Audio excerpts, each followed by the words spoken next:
Thank you for coming. Julia, over to you. Master of Ceremonies. Okay, so we're going to do a quick Q&A and maybe some questions from the audience as well. And I'm going to try to translate every single and every answer and the wrong answers. Yeah. Okay. Maybe starting with a to-the-bone record before talking about the live dates.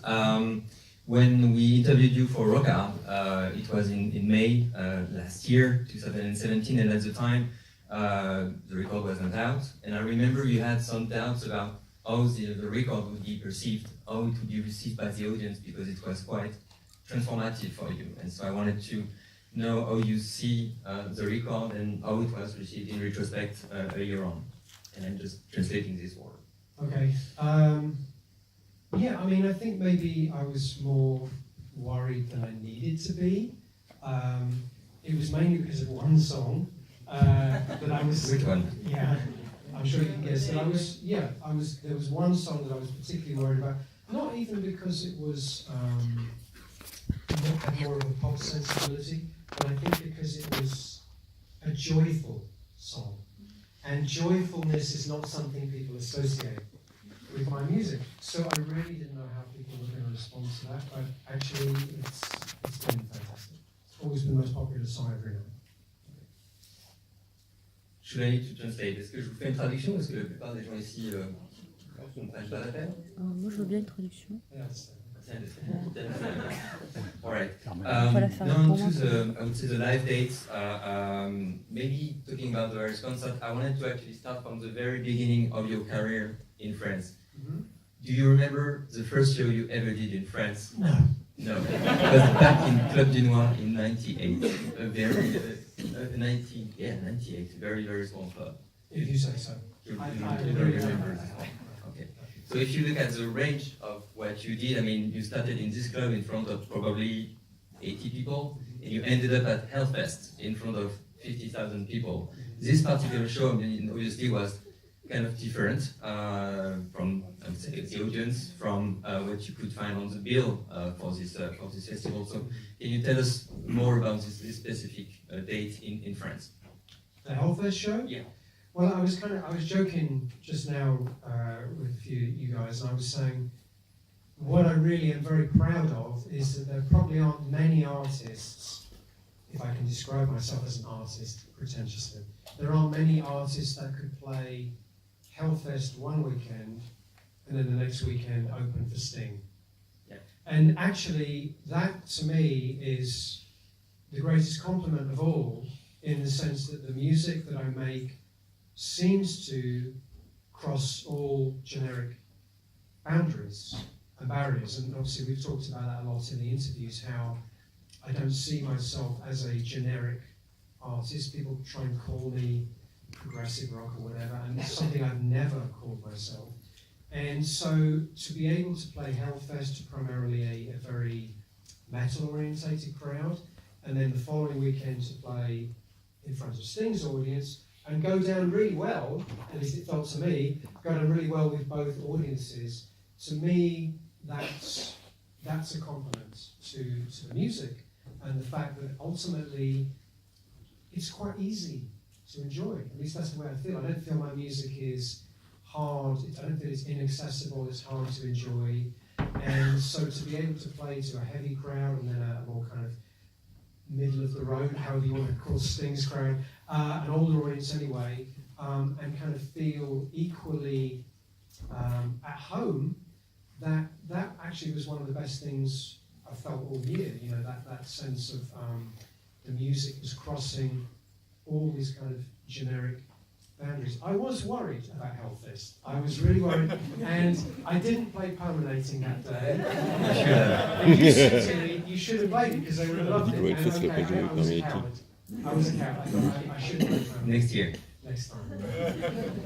Okay. So, I mean, obviously you're here for this incoming Blu-ray at the Royal Albert Hall. That was the third time in a row you were playing a series of shows there. It obviously means a lot for an English artist to play there. Obviously it's an institution, and I also know that it means, and it meant quite a lot to your parents as well. So can you tell us a connection with this specific location? The Royal Albert Hall is a kind of magical venue. I mean, the best comparison, I guess, would be Olympia in Paris. It has a sense of history. It's a magical space. It feels, when you're on stage at the Royal Albert Hall, you feel the history. You feel the ghosts of all of the performers that have been across that stage in the past. And it just feels, it's one of the very strange venues in the world, in a good way, which feels large but intimate at the same time. And part of that is the fact the Albert Hall kind of goes up. It doesn't go out like that, it kind of goes up. So you can feel the presence of everyone at the concert. Even though there's 3,000 or 4,000 people in that room, it feels like you can hold the eye contact with everyone in that room.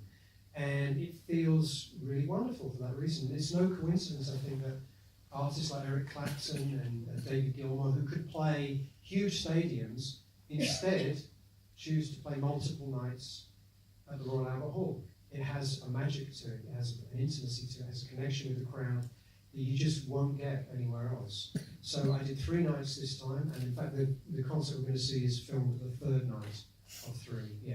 So next time maybe 5 nights. We're catching up with Eric Clapton then.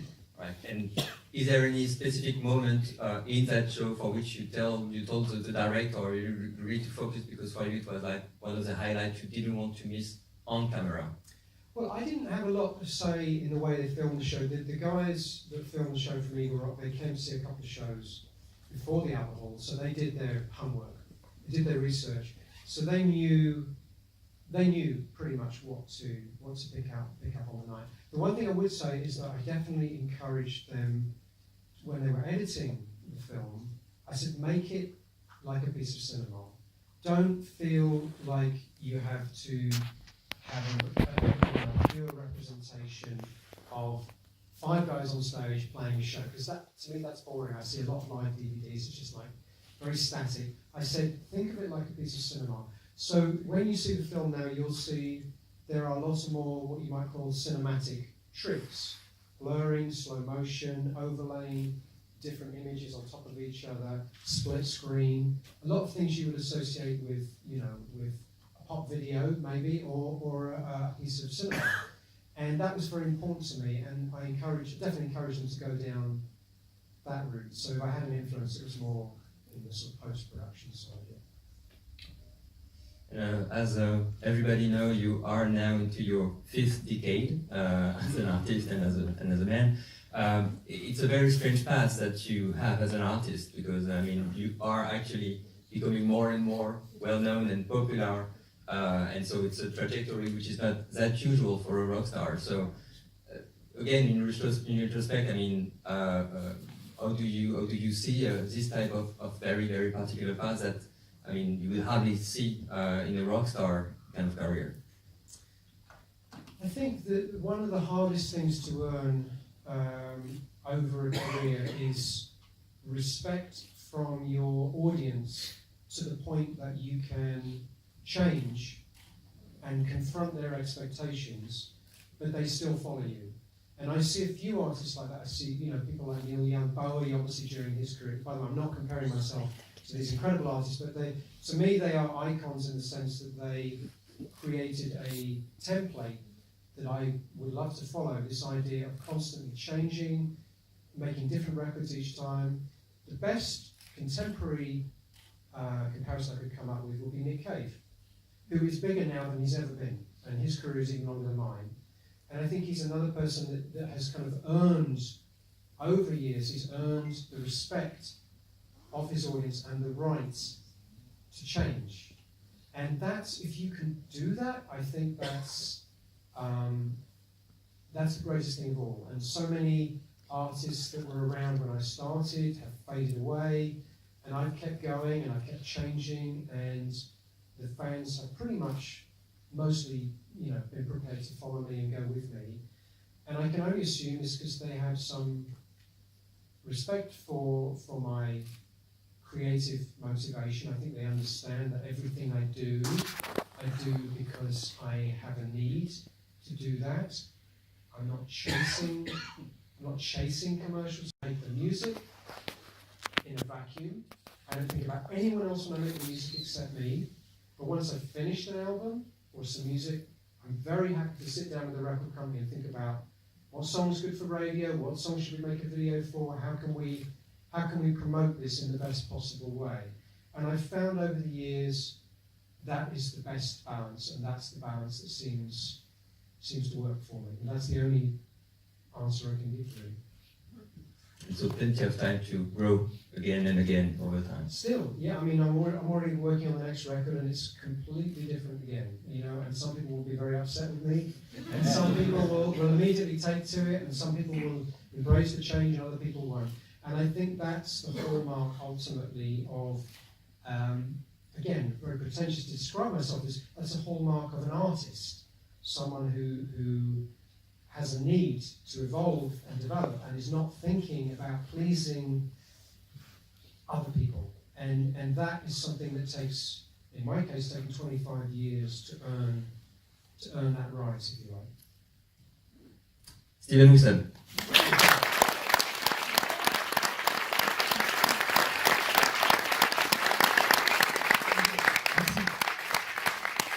Je remercie donc Julien, je remercie le Club de l'Étoile, je remercie WFM, Rockard, Metalops, Gérard de Haut Productions qui donc nous fait le plaisir d'accompagner l'artiste sur les prochaines tournées. J'ai même entendu parler de festivals peut-être. Donc merci à Steven qui aujourd'hui a mis des chaussures.